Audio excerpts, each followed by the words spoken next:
How the hell are we doing today? Wayne Gravatt with fishheadvideos.com. I'd ask you to look at the bottom of these videos, hit that subscribe button, give us a like, and then you'll be notified when there's new videos coming out, and it'll be a win-win for both of us. These things cost money, so in you viewing them, hopefully someday we'll put some money back into the videos, but for whatever reason, we enjoy doing them. But so with that, let's get started with today's fly. Oh, I want to give a special shout out to my niece's daughter's son. His name is Bear Nevin.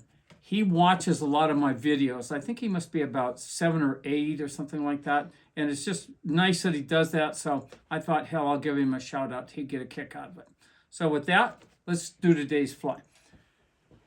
Today's fly is, and I don't have, I'm not giving it a fancy name because I want somebody to view it.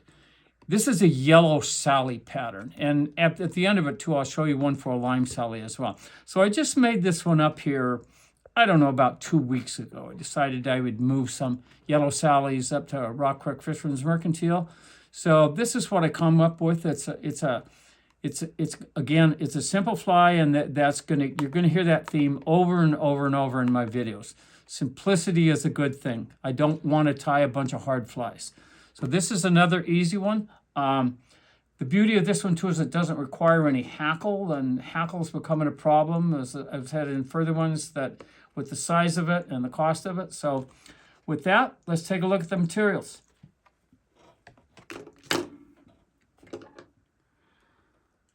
So the hook today is a size 14 dry fly hook.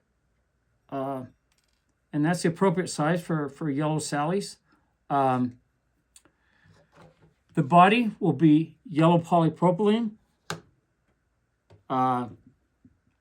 Yellow 2mm foam. And again, I cut that with a razor. I've showed you in other videos how I do that. The wing is light yellow polypropylene. You could use elk hair here. You could use any kind of an appropriate material like this. I like this. The elk hair is good, a little harder to tie with. The legs are a yellow flex. Again, this is a product of Fly Tyers Dungeon. A red marker for the tail, and 6/0 yellow thread. So with that, let's get this thing going here. And I've never fished this fly, incidentally, but do I think it'll fish well? Hell, I think all my flies will fish well. You got to be confident. Just like when you played sports, fly tying or fishing is the same thing. Don't tell yourself you're not going to catch fish or your fly looks bad. The contrary. Confidence will give you better results. Okay, so we're going to put a nice base on that. Thread base. Okay, right back to about the point of the fly. Okay.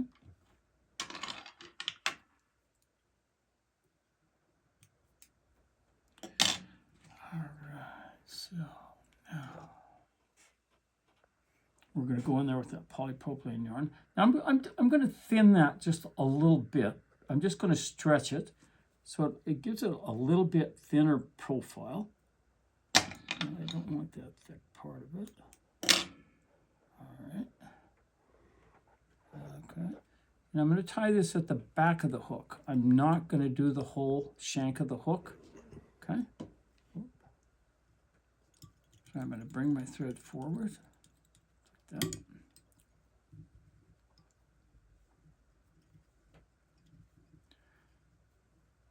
And there's a little bump there where the tag was tied in there at the end, and that's no big deal. That's all going to be covered up by the wing anyway.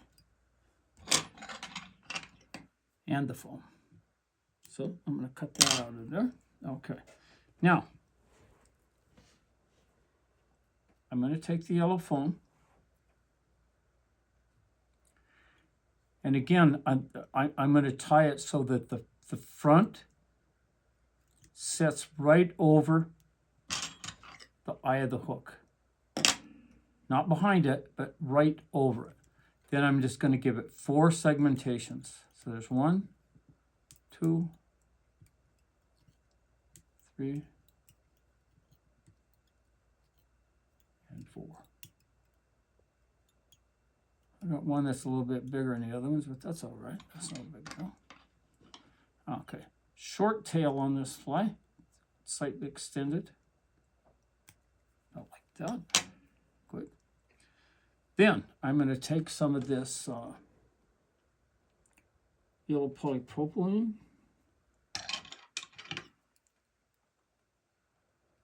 Get that off like that. Pants Saver rag.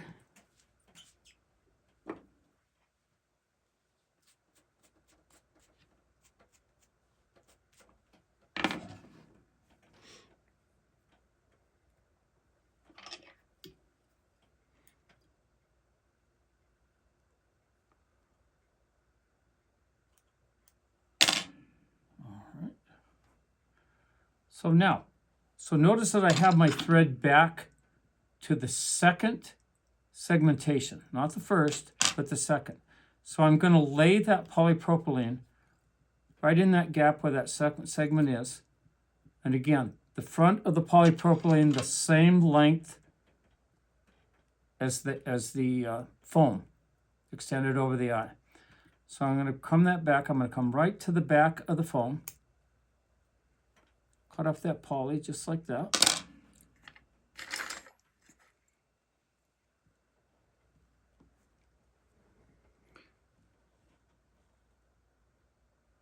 Okay. And this is a new thing on a small fly. I like this technique. So I'm just going to set, whoop, maybe I will. I'm just going to set that behind the thread, so the thread just basically pulls it right into place. 5 wraps. I don't do it on this side, however, because I can see what I'm doing. The other side I'm blind to, and it works really well for that. I was really shocked. I like that feature. So you can teach an old dog new tricks. The hell with that sailing. Okay, so now I'm going to set that in there. And you can adjust these if they're crooked, if they're too high, you can always put an adjustment on them. That's no big deal. Okay.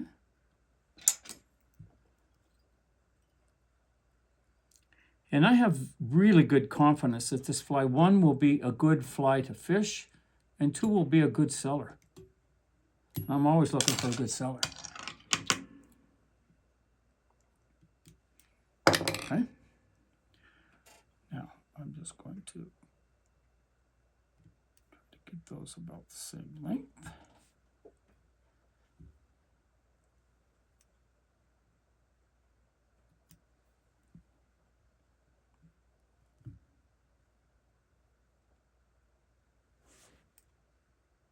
That looks good.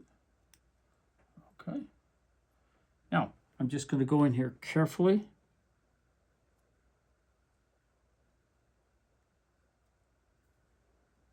And just trim the bottom of that.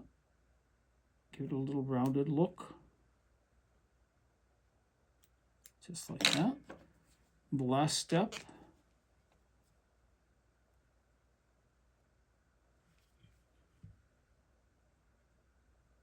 Is if you see yellow sallies and lime sallies, they have a little red section right at the very back of their body.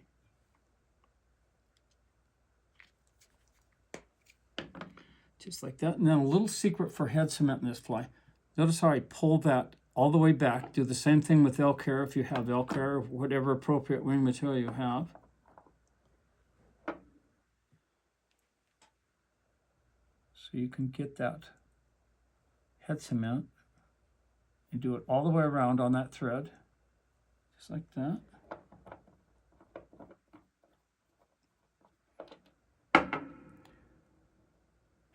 And that is the yellow Sally. And here's the lime version of it, the same fly. So again, that's an easy fly. Very easy to tie. It's going to float well. It'll fish well. I know it will. And I haven't even fished it, but I know very much that I'm going to catch fish on that. So I thank you for viewing. Again, I'd ask you to hit that subscribe button. Watch for future videos in the future. Get out there and do some fishing and give them hell. Thank you.